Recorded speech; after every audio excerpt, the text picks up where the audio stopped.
우리 주님과 함께 살면 우리의 삶에 부족함이 없는 줄로 믿습니다. 여러분 날마다 주님과 함께 하시고 날마다 주님과 동행하시고 정말 우리 주님 앞에서 어린아이 같은 이런 마음으로 사시고요. 우리 하나님 주시는 은혜와 복을 충만하게 누리시기에 우리 주님의 이름으로 간절히 축복합니다. 빵집을 하는 어떤 집사님이 계셨어요. 새벽 기도에 나와서 기도합니다. 하나님 저에게 복을 주세요. 하나님 저에게 복을 주세요. 이렇게 기도해요. 근데 이 집사님의 기도 소리가 얼마나 컸던지요. 이 집사님이 기도하는데 그 옆에서 기도하시던 장로님이 이 집사님 옆구리를 쿡쿡 찌르면서 이렇게 이야기하시더래요. 집사님 기도 소리만큼 빵을 좀 크게 만들어서 팔아보세요. 그러면 하나님이 복을 많이 주실 겁니다. 이야기하시더래요. 여러분 우리 사람들이 바라는 게 뭡니까? 모든 사람들이 바라고 있는 게 다 복 받는 거예요. 여러분 유교에서는 이 5가지 오복을 이야기합니다. 첫 번째는 오래 사는 거 아닙니까? 두 번째는 부자가 되는 거예요. 세 번째는 몸과 마음이 건강하고 평안한 겁니다. 또 네 번째는 덕을 좋아하는 거예요. 다섯 번째는 뭡니까? 자기 수명대로 살다가 아프지 않고 정말 평안하게 죽는, 이게 5가지 복이에요. 여러분들도 이러한 복을 다 누리시길 원하시지 않습니까? 복을 다 받기 원하시죠? 여러분들도 이러한 복을 다 많이 충만하게 누리시기를 간절히 축복합니다. 자, 오늘 시편 128편 말씀을 우리가 읽었는데요. 이 시편 128편에서는 오늘 우리가 바라고 소망하는 가장 아름다운 복된 가정의 모습이 어떤가 하는 것을 우리에게 가르쳐 주고 있습니다. 이런 시편 128편에 나오는 이 가정의 모습, 이 가정이 어떠한 복을 누리고 있는가를 우리가 보면요. 가장 먼저는 자기가 수고한 대로 열매를 거두는 이러한 복을 거두고 있다는 거예요. 자, 2절 말씀 우리 다시 한번 읽어보도록 하겠습니다. 내가 내 손이 수고한 대로 먹을 것이라 내가 복되고 형통하리로다. 아멘. 자, 이 말씀 속에 하나님 뭐라고 말씀합니까? 내 손이 수고한 대로 먹을 것이다. 여러분 이게 사실 어떻게 보면 너무 당연하잖아요. 내가 수고한 대로 먹는 것, 내가 수고한 대로 거둔다고 하는 이것이 너무나 당연해요. 그런데 사실 우리가 사는 세상은 그렇지 않습니다. 내가 열심히 땀 흘려서 일하고 수고했는데 그 수고한 노력의 대가가 내게 오는 게 아니라 다른 사람에게 가는 일들이 너무나 허다하게 많이 일어난다는 거죠. 우리가 그러한 일들을 또 당할 수 있습니다. 그렇기 때문에 내가 수고한 대로 그 수고가 헛되지 않고 내가 수고한 그 열매를 거두고 먹을 수 있다고 하는 이것은 정말 큰 은혜라고 큰 복이라고 그렇게 생각을 합니다. 여러분 모두 다 하나님께서 허락하신 직장에서 또 삶의 터전에서 정말 열심히 수고하시고 일하시고요. 그리고 그렇게 해서 수고한 그 많은 열매들, 결실들을 정말 풍성하게 맺게 되기를 바랍니다. 여러분들의 수고가 헛되지 않고 그 수고가 30배, 60배, 100배의 결실을 맺는 이러한 복을 누리시기에 우리 주님의 이름으로 축복합니다. 자, 시편 128편에서 우리에게 보여주고 있는 이 가정이 또 어떠한 복을 받고 있는가를 보니까 두 번째는 가정의 행복이 넘쳐나는 이러한 복을 받고 있다는 거예요. 자, 3절 말씀 우리 다 같이 또 읽어보겠습니다. 3절 내 집 안방에 있는 내 아내는 결실한 포도나무 같으며 내 식탁에 둘러앉은 자식들은 어린 감람나무 같으리로다. 아멘. 자, 이 말씀 보니까요. 하나님 뭐라고 말씀합니까? 내 아내는 결실한 포도나무 같다. 내 자식들은 감람나무 같다. 이렇게 얘기를 해요. 이런 사랑하는 아내와 사랑하는 자녀들과 함께 한 식탁에 앉아서 함께 식사하면서 도란도란 이야기를 나누는 이런 정겨운 모습을 여러분 한번 떠올려 보시기 바랍니다.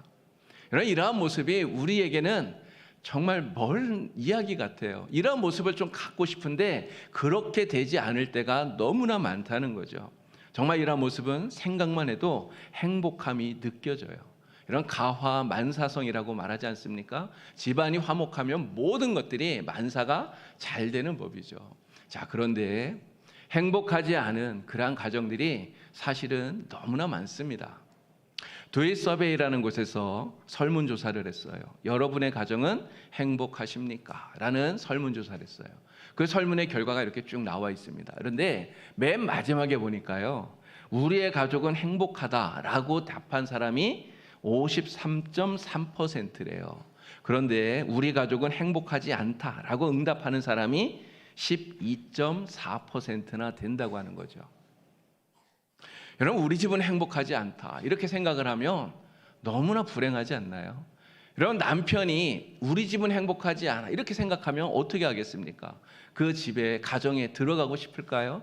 집에 들어가기 싫을 거예요. 근데 아내가 행복하지 않다고 생각하면 어떻게 하겠습니까? 자꾸만 집에서 밖으로 나가려고 하겠죠. 그럼 이러한 집에서 살고 있는 아이들은 또 얼마나 불행하겠습니까? 그렇기 때문에 오늘 우리의 가정이 정말 행복하다는 것이 너무나 중요하다는 거죠. 지난달에요, 초등교사 노동조합에서 또 설문조사를 했더라고요. 전국에 있는 초등학생 7,010명을 대상으로 설문조사를 했는데요. 아이들이 행복의 조건으로 뽑은 것 여러 가지가 쭉 나오는데, 그때 첫 번째 1위가 바로 화목한 가족이 행복한 가정이 되는 가장 첫 번째 조건이다, 이렇게 이야기를 합니다. 가정의 행복이 넘치는 것 세상에서 가장 큰 복이에요. 바로 여러분들의 가정이 화목한 가정, 행복이 넘치는 그런 복된 가정 되시기를 우리 주님의 이름으로 간절히 축복합니다. 시편 128편에서 우리에게 보여주고 있는 가정, 이 가정이 또 어떤 복을 받고 있는가를 보니까요, 세 번째는 자손이 잘 되는 이러한 복입니다. 자, 5절과 6절 말씀을 또 읽어보겠습니다. 여호와께서 시온에서 내게 복을 주실지어다. 너는 평생에 예루살렘의 번영을 보며 내 자식의 자식을 볼지어다. 이스라엘에게 평강이 있을지어다. 아멘. 여러분, 부모님들 여기 많이 계신데 여러분들이 가장 바라는 게 뭡니까? 내가 잘 되는 것보다 더 간절히 바라는 게 뭐예요? 내 자식 잘 되는 거 아닙니까? 자식이 잘 되고 자식이 복 받고, 정말 나는 못 되더라도 내 자식은 복을 받고 잘 되기를, 이게 우리 부모님들이 간절히 바라는, 어떤 부모님도 정말 바람하지 않는 너무나 간절한 소망이라고 하는 거죠. 자, 오늘 말씀 보니까 하나님 말합니다. 내 자식의 자식을 볼지어다. 그런 자식의 자식을 본다는 이 말이 뭐예요? 아들, 손자, 증손, 고손 계속해서 그 대가 끊어지지 않고 이어진다고 하는 거죠. 근데 대만 이어진다고 하면 이건 별 의미가 없어요. 바로 하나님이 주시는 그러한 복이 자손을 계속해서 이어가면서 대대로 그 복이 끊어지지 않고 이어진다라고 하는 의미예요. 내가 누리고 있는 하나님의 복을 자손 대대로 누리는 이러한 복을 말씀하고 있는 것입니다. 제가 우리 교회 이렇게 보니까 우리 교인들 가운데도 4대가 같이 신앙생활을 하는 이러한 가정들이 있더라고요. 이렇게 부모님들이 섬기는 그 믿음을 자녀가 잘 이어받아서 함께 신앙생활하는 이러한 모습들, 이게 얼마나 아름다운 것인가요? 하나님께서 이러한 가정을 정말 기뻐하시고 축복하시고 정말 그러한 가정에 복의 복을 주시는 줄로 믿습니다. 우리 성도님들의 가정이 바로 이러한 복을 다 받으시고 이러한 복이 자손에게로 대대로 정말 끊어지지 않고 이어지기를 우리 주님의 이름으로 간절히 축복합니다. 자, 시편 128편에서 보여주고 있는 가정의 모습을 말씀을 드렸어요. 어떤 복을 받고 있는가? 자, 오늘 우리는 이러한 모습이 바로 나의 가정, 우리의 가정 되기를 간절히 소망하고 있어요. 자, 그런데 그냥 내가 가만히 있어도, 나 아무것도 안 해도 이러한 가정이 저절로 되느냐? 여러분, 그렇게 될 수 있을까요? 절대 그렇지 않습니다. 가만히 있어도 이렇게 시편 128편에서 말하는 이러한 복된 가정이 되느냐? 이게 아니라는 거예요. 자, 이러한 시편 128편에서 말하는 복 있는 가정이 되는 비결이 있습니다. 그 비결이 바로 오늘 말씀의 1절과 4절에 있는 말씀인 거예요. 자, 1절 말씀 다 같이 크게 읽겠습니다. 여호와를 경외하며 그의 길을 걷는 자마다 복이 있도다. 아멘. 4절 말씀도 읽겠습니다. 여호와를 경외하는 자는 이같이 복을 얻으리로다. 아멘. 자, 여기에서 말하는 비결, 1절과 4절에 겹쳐 있는 말씀이 뭡니까? 누구를 경외하라고요? 맞아요. 여호와를. 여호와가 누구입니까? 오늘 우리가 믿는 하나님 아버지 아닌가요? 하나님을 믿고 하나님을 섬기고 하나님을 경외하고 또 하나님의 말씀을 따라서 말씀에 순종하면서 사는 것이 바로 시편 128편에서 말씀하고 있는 이러한 복을 받는 비결이라고 하는 거예요. 여러분, 이 비결이 대단합니까? 사실 대단하지 않아요. 이 비결은 너무너무 간단해요. 너무 쉬워요. 그냥 하나님만 잘 섬기면 됩니다. 하나님만 잘 섬기면 나도 복을 받고 내 아들도 복을 받고 내 자손도 복을 받는다는 거예요. 여러분 모두 다 자손 반대로 하나님 잘 섬겨서 이러한 복 받기를 간절히 축복합니다. 자, 그런데 문제는 이거예요. 정말 이게 쉬운 일인가? 이런 하나님 잘 섬기면 복 받는다고 말하는데요. 하나님 잘 섬겨서 이 복을 자자손손 받는 게 정말 쉬운 일인가? 이스라엘 백성들을 보니까 사실은 이게 쉽지를 않다는 것입니다. 너무나 어렵다는 거예요. 그러나 이스라엘 백성들이 광야 생활을 마치고 요단을 건너서 가나안 땅에 들어갔습니다. 가나안 땅에 들어가서 정착했어요. 가나안 땅은 젖과 꿀이 흐르는 땅이라고 얘기를 해요. 여러분, 이스라엘 백성들은 애굽에서 종살이하지 않았습니까? 너무너무나 힘들고 고달픈 삶을 살았어요. 그런데 하나님께서 그들에게 이 가나안 땅에 들어가게 해서 그 가나안 땅을 그들에게 기업으로 주시고 여기에서 정착해서 정말 그 젖과 꿀이 흐르는 땅에서 평안을 누리면서 살게 하신 거예요. 여러분, 얼마나 큰 복입니까? 너무너무나 감사하죠. 그래서 이스라엘 백성들이 그곳에 들어가서 하나님께 감사하면서 정말 믿음 생활 잘하고 이 복을 누렸다는 거예요. 자, 그런데 문제는 여호수아가 죽고 여호수아와 함께 신앙생활하던 사람들이 죽고 그 다음 세대가 되었을 때 어떻게 되었느냐 하는 것입니다. 사사기 2장 8절에서 10절 말씀 보니까 이렇게 이야기합니다. 여호와의 종 눈의 아들 여호수아가 110세의 죽음에 무리가 그의 기업의 경내 에브라임 산지의 가스 산 북쪽 딥낫 헤레스의 장사였고 그 세대 사람도 다 그 조상들에게로 돌아갔고 그 후에 일어난 다른 세대는 여호와를 알지 못하며. 여호수아가 죽었어요. 여호수아와 함께 신앙생활 열심히 잘하던 사람들이 다 죽었어요. 그 다음 세대가 일어났는데 그 다음 세대가 하나님을 알지 못하며 몰랐다는 거예요. 근데 하나님만 몰랐습니까? 하나님께서 그들을 위하여서 행하신 모든 일들을 다 몰랐다는 거예요. 여러분, 왜 이렇게 되었습니까? 하나님을 모르니까 이 다음 세대들이 하나님을 섬기고 싶어도 섬길 수가 없는 거예요. 하나님을 못 섬기니까 어떻게 됩니까? 당연히 그 가나안 땅에 하나님께서 다 몰아내려고 하셨던 그 가나안 땅의 헛된 우상들, 그 우상들 앞에 가서 복을 달라고 빌고 절하고 이렇게 되는 거예요. 여러분, 여호수아 이후에 태어난 이 세대들이 왜 하나님을 몰랐습니까? 여호수아 이후에 태어난 이 세대가 왜 하나님을 몰라서 헛된 우상을 섬기게 된 것입니까? 바로 여호수아 그 세대 아버지 어머니들이 부모님들이 자기 자녀들을 신앙으로 바르게 가르치지를 못했기 때문에 그렇다는 거예요. 자기들에게 있는 그 신앙, 그 아름다운 신앙, 자기들 하나님 열심히 섬기고 잘했는데 그 신앙을 유산으로 물려주지를 못했기 때문에 결국은 이렇게 되었다고 하는 거죠. 근데 여러분, 사실 하나님께서 자녀들의 말씀으로 신앙으로 잘 가르치라고 하는 이야기를 벌써 부모님들에게 하셨어요. 이스라엘 백성들이 여리고를 들어갈 때, 요단강을 넘어서 그 가나안 땅에 들어갈 때 하나님 말씀합니다. 그 요단강에서 돌을 12개를 가지고 가라고 이야기를 해요. 그리고 길갈에다가 그 돌을 세워놓으라는 거예요. 나중에 자녀들이 물어보겠죠. 아버지, 이 돌이 무슨 뜻입니까? 이 돌이 무슨 의미입니까? 이렇게 자녀들이 물으면 아버지들은 자녀들 이렇게 가르치라는 거예요. 아들아, 이 돌은 우리가 가나안 땅에 들어올 때 요단강을 건넜는데 하나님의 능력으로 요단강이 갈라졌다. 우리가 이 요단강을 마른 땅처럼 건너갔다. 바로 이 돌은 그 요단강에서 가지고 와서 여기에 세워둔 것이다. 우리는 이 돌을 볼 때마다 하나님이 우리 하나님이시고 우리를 도우시는 분이고 천지에 오직 유일하신 하나님이라는 것을 믿고 고백하는 것이다. 하나님만이 유일한 우리 하나님이시니 너도 하나님을 섬겨라. 너도 하나님만 섬겨라. 이렇게 가르쳐야 된다고 했던 거예요. 자, 그런데 이스라엘의 아버지 어머니들이 자기 아들에게, 자기 딸에게, 자기 자녀에게 이걸 못했다는 겁니다. 이걸 안 했다는 거예요. 네, 그랬더니 어떻게 되었습니까? 하나님을 잘 섬기던 아버지 어머니들은 다 죽었는데 죽고 나니까 그 자녀들이 하나님을 몰라요. 하나님이 무슨 일을 하셨는지를 몰라요. 하나님을 섬기고 싶어도 섬기지를 못해요. 그러니 어떻게 됩니까? 우상에게 가서 복을 달라고 빌어요. 결국은 하나님께 복을 받는 것이 아니라 저주를 받는, 하나님의 징계를 받는 이러한 자녀들이 되고 말았다는 것입니다.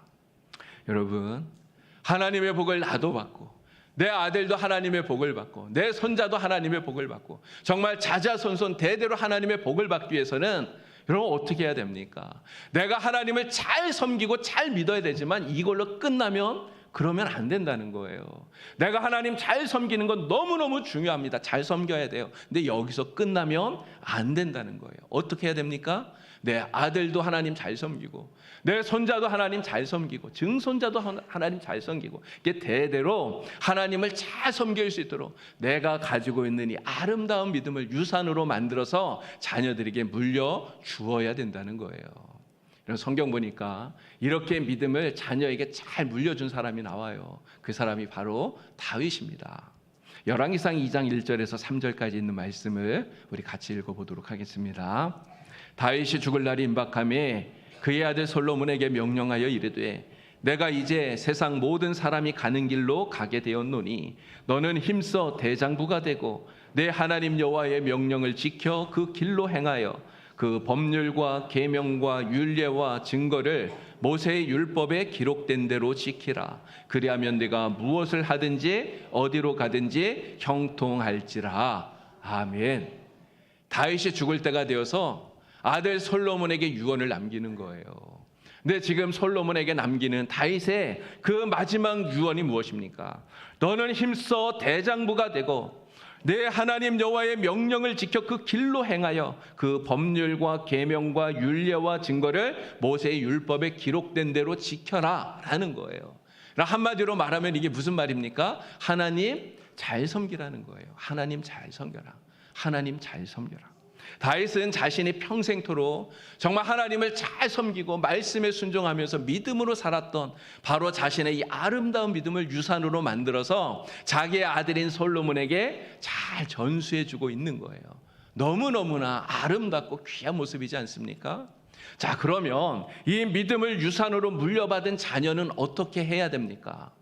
아름다운 믿음을 유산으로 물려받았으면 그 믿음을 나도 잘 지켜야 되는 거예요. 잘 지키고 그리고 아버지가 그렇게 했던 것처럼 나도 이 믿음을 나의 아들, 나의 딸에게 유산으로 잘 물려주어야 되는 거예요. 그래야 그 가정이 오늘 시편 128편에서 이야기하는 것처럼 이러한 복을 받는 그러한 가정이 되는 것입니다. 자, 그런데 솔로몬이 이걸 못했다는 거예요. 이걸 못했어요. 자기는 아버지에게 정말 아름다운 믿음을 유산으로 물려받았어요. 그런데 솔로몬이 어떻게 되었습니까? 처음에는 너무 잘했는데 나중에 가니까 이 믿음을 잃어버리고 말았어요. 그 믿음을 잃어버리니까 그 믿음을 자기 아들에게 물려줄 수 있습니까? 잃어버렸으니 물려줄 수가 없는 거죠. 그러니 르호보암에게로 이 믿음이 아름다운 믿음이 내려가질 않아요. 르호보암이 어떻게 됩니까? 하나님을 제대로 섬기질 못해요. 결국은 하나님 앞에 악한 왕이 되었죠.